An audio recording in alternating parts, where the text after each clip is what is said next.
हाथ तन क्यों सभी दर्शक का राम राम जय श्री राम। हम मंजू वर्मा, जिला अम्बेडकर नगर टांडा से स्वागत हुआ मंजू लोकगीत 123 में। तो देखा एक पति और पत्नी का नोकझोंक। पति जात हैं परदेश और पत्नी जौन है 8 महीना गर्भवती हैं। तो कहा थे जब तू जात है या परदेश अगर हमरे दर्द पीड़ा उठी थम किसे कहा।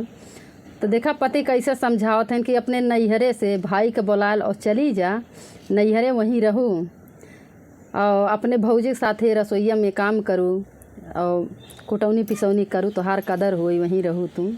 लेकिन वो कहीं ना ही हम अपने सास ससुर के साथे जेठानी के साथे रहा भी ये सब करब, रानी बन के रहा। तो देखा और मनाए लिया थी कि ना ही तू परदेश ने जा, चला बहरे बंगला बनई के मड़ई छाई के हम तुम रह जाए और ही लड़किया हुई तो खिलाई जाइए आपन। तो देखा बात कैसे मंजूर करत हैं और दोनों जने खूब हंसी खुशी से तीनों परिवार मिलके अपन रहा थे।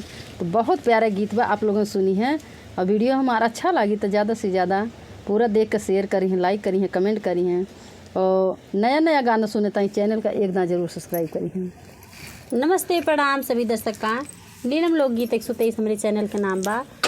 तो मेरठ हत्याकांड जोन साहिल न हो सौरभ का जोन हत्या भय बा, मुस्कान नाम के औरत की हैं। तो आप लोग ज़रूर सुनत जाई हैं और बहुत दर्दनाक घटना बा। तो आप लोग गाना सुनी है और जैसन लागे कमेंट में ज़रूर बताई हैं। आम सुने सोहर गीत। 8 महीनावा के पेट तो पिया परदेस गए, पिया परदेस गले हो। 8 महीनावा के पेट तो पिया परदेस चले, पिया परदेस चले हो। हे पिया होई है कामरिया में पीरा के काबरई बातों के कागरई बाऊ।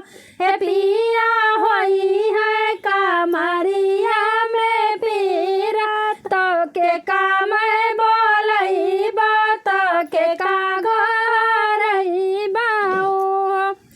तू ही मारी रनिया से रनिया, तू ही न ठाकुराइन, तू ही न ठाकुराइन। तू ही मोरी रनिया से रनिया, तू ही न ठाकुराइन, तू ही न ठाकुराइन। हे रनिया नैहर से बिराना बोलायो, नैहर चली जाइयो। हे रनिया नैहर से बिराना बोलायो, नैहर चली जाइयो। बाबा के की हो कुटौनी दाना, मैया के पिसौनी तो मैया के पिसौनी ना हो। बाबा के की हो धन कुटौनी तो मैया के पिसौनी तो मैया के पिसौनी ना हो। हे दाना भौजी के की हो तोरा सोइया, रानीवा बन के रहावी हो। हे धाना भौजी के की हो तोरा सोइया, रानीवा बन के रही हो।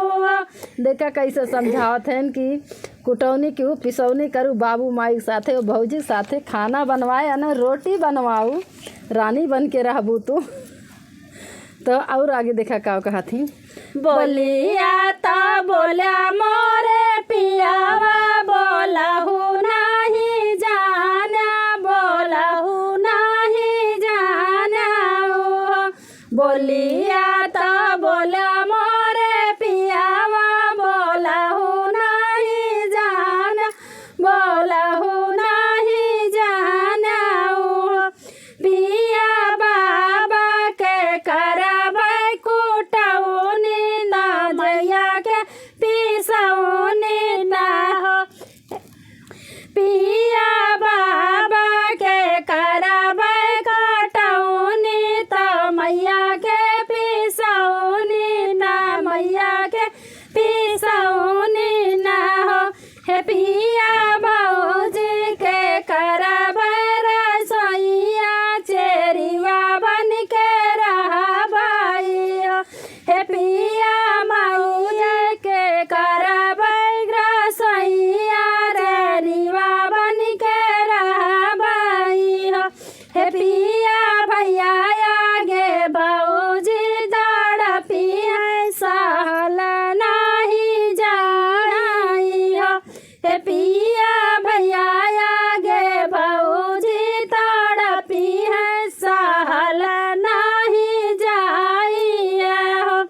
ससुर के करबै कटौनी तो मैया के पिसौनी तो ससुर के पिसौनी ना हो ससुर के करबै कटौनी तो ससुर के पिसौनी तो ससुर के पिसौनी ना हो हे राजा जेठानी के करबै रसोइया रानिया बन के रहबै हो हे पिया जेठानी के करबै रसोइया रानिया बन के रहबै हो इतनी वचन सुने बियावा सुनहु नहीं पवल सुनहु नहीं पवल न हो इतनी वचन सुने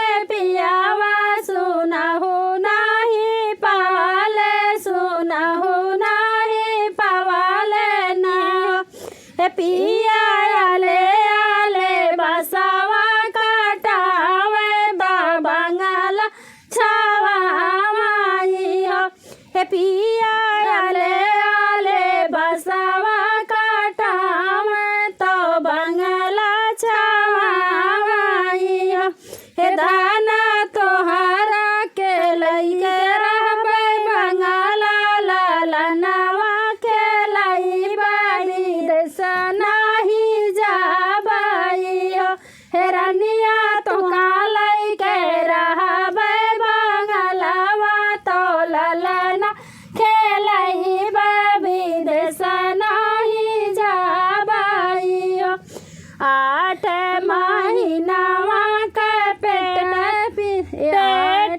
तो पिया परदेस गए पिया परदेस गले हो 8 महीनावा के पेट तो पिया परदेस चले पिया परदेस चले हो हे पिया होई है कमरिया में पीरा तो के कागो हरई बाई हो हे पिया होई है कमरिया में पीरा तो के कागो हरई बाई हो।